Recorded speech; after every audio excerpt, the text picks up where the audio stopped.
Okay, I'm going to sketch this here curve. Now it's a cubic, it's an x3 curve. So it'll either be this shape, it's got two bumps, or this shape. So we'll just go through the same process. So first of all, find your axis intersection. So you set x equals 0 and work out the y. So that becomes 0, add 0, minus 0. So it crosses at 0, 0. Then you put y equals 0 and work out the x. Just put a wee circle in it so we can find it. 4x cubed plus 7x squared minus 10x. You will always be factoring out an x, because whenever you factor out an x, you're left with a quadratic, and you should be able to solve that quadratic. So you put each bit equal to 0. So 4x squared add 7x minus 10 equals 0. I always use the formula in these questions. So a is 4, b is 7, c is minus 10. So x equals minus b plus minus the square root of b squared minus 4ac all over 2a. So it's minus 7, b squared is 49, minus 4 times a times c, just watch those minuses, all over 2a. And if you work that out, you get minus 7 plus the square root of 209 over 8, and the second answer is minus 7. Take away the square root of 209 over 8, giving you 0.93 for the first one, minus 2.68. Now remember what this was. This was when y was 0. So you found the axis intersections here. So put a box around those, because we'll be coming back to those, and put a box around x is 0, y is 0. That's the first bit done. Second bit is a turning point. So we know we need dy by dx equals 0.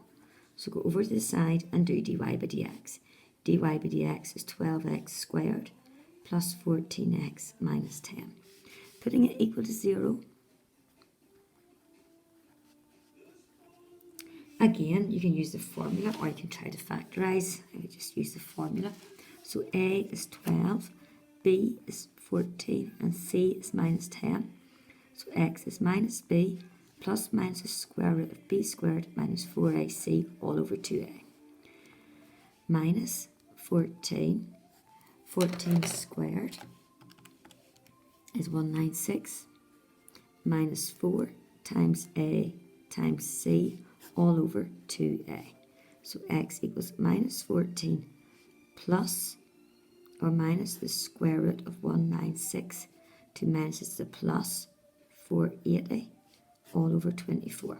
So your first answer is minus 14 plus the square root of 196 add 480, which is 676 all over 24.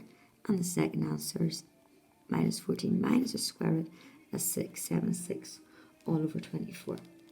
And if you work that out, the first answer, minus 14 plus the square root of 676 divided by 24, is a half. And then the second answer, x is minus 5/3. Remember, it's points, so don't forget to find your y. So sub it back into the y equation that you had at the very beginning. So when x is a half, y is 4 times your x cubed plus 7 times your x squared minus 10 times your x. And if you work that out, you get minus 2 3/4. It might take a little bit of work to get there, because it's quite a lot of places you could make mistakes. And over on this side, when x is minus 5/3, y is 4 times your x, which is minus 5/3 cubed, plus 7 times minus 5/3 squared, minus 10 times minus 5/3. Again, take your time and take as many lines as you need in that, because lots of places you could go wrong. If you work that out, you should get 17 and 16/27. So 17 and 16/27. Now, we've got to do our second derivative. Always the same process. So d2y by dx squared. So if you go back to the previous page where you have dy by dx, you differentiate that again, you get 24x add 14. So when x is a half, if you put that into your second derivative, you get 24 times the half, which is 12. Add 24 is a positive number, so it's a minimum. So you've got a minimum turning point when x is a half, and the y point of that from the previous page is minus 2 3/4. Then you do the same for when x is minus 5/3.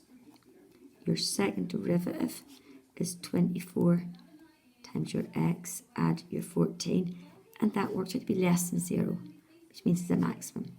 So you've got a maximum turning point at minus 5/3, and the y coordinate for that one was that straight one. You can write that as decimal if you prefer, it doesn't make any difference. And now let's join the dots. So it crosses the axis at 0, 0. It crosses the axis at 0.93, couldn't remember that one. And it crosses the axis at minus 2.68. It's got a minimum turning point somewhere here. You know, go in a half and down. As long as you go in and down, it's fine. And it's got a maximum turning point at a negative and then up higher. So you can see my scale isn't right, but I've got the positives and negatives in the right place. And then it's a matter of joining the dots. And that's your first graph done. I'll do another one just to show you a bit more practice on it. So we'll go for y equals x minus 1, x add 2, x add 3. Just written out a wee bit differently, this one. So we'll start with the same way. Put x be 0 to find where it crosses the y-axis at. Just plugging all in. So y is minus 1 times 2 times 3. So y is minus 6. So that's the first part of the puzzle. Then put y equals 0. Now your expression has been factorised for you. So all you do is put each bracket equal to 0 and solve. So far, so good in this question. And remember, that's when y was 0. One answer. Another answer. And join the dots at the end. Number 2. I need dy by dx equals 0. Well, I can't differentiate that in its current form. So what I'm going to do is I'm going to have to multiply out these brackets. Now, I'll multiply out the last two brackets first. So x times x, x times 3, 2 times x, 2 times 3. And I'll tidy that up. So x squared add 5x add 6. Now I'll multiply this out times x through everything in the second bracket. So I'm starting off with the x. X times x squared, x times 5x, and x times 6. Now I'll do the minus 1 through. Minus 1 times x squared, minus 1 times 5x, and minus 1 times 6. And tidying all that up. X cubed, 5x squared minus 1x squared is 4x squared. 6x minus 5x is 1x. And minus 6. Now, I have got my dy by dx, so I've got to get that, so I'll write that out. Dy by dx is 3x squared, add 8x, add 1. It's a big question, this. I'll be needing that later on, so we'll circle it. And I'll be needing the y later on, so we'll circle it. Right, what am I trying to do? Dy by dx equals 0. So put this rigmarole equal to 0. It's a quadratic. I'm going to use the formula again. A is 3, b is 8, c is 1. So x is minus b plus minus square root of b squared minus 4ac all over 2a.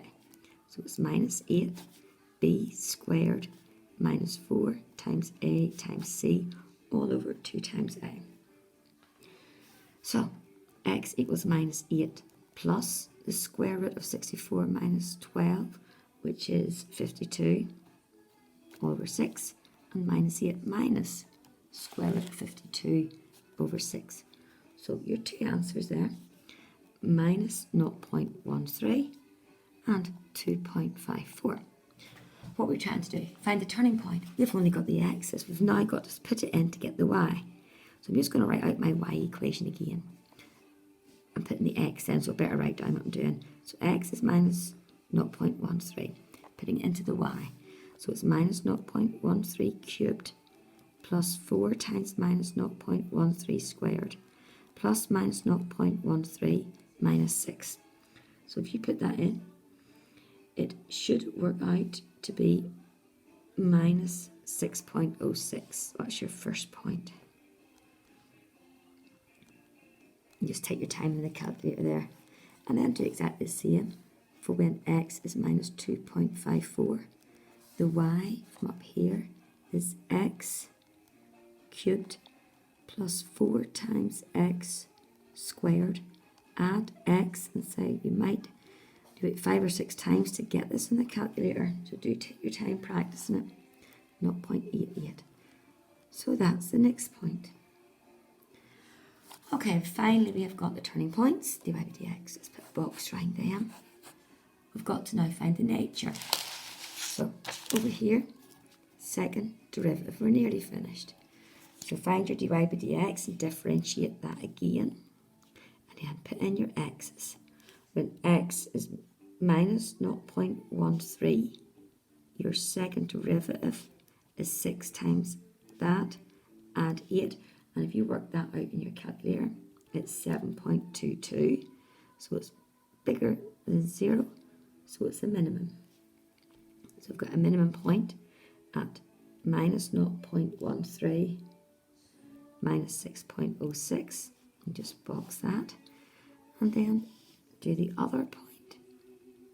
When x is minus 2.54, your second derivative, just putting your x in, is 6 times a minus number, add 8. That works out to be a negative. You can just tell by looking at it, because minus 2 times that's going to be at least minus 12, add 8. It's going to be a negative number. So it's maximum. Nearly there. So maximum at this point. And then it's to join the dots at the end. Let's see if I can get this fit on. So the first thing, it crossed at 0, minus 6. Pop that one. Then it crossed at 1, 0, minus 2, 0, minus 3, 0. A minimum turning point about here somewhere, I think. Minus 0.13, minus 6.06. And a maximum turning point is minus 2.5, so it's up here somewhere. It can take a wee bit of time practicing these out to get them.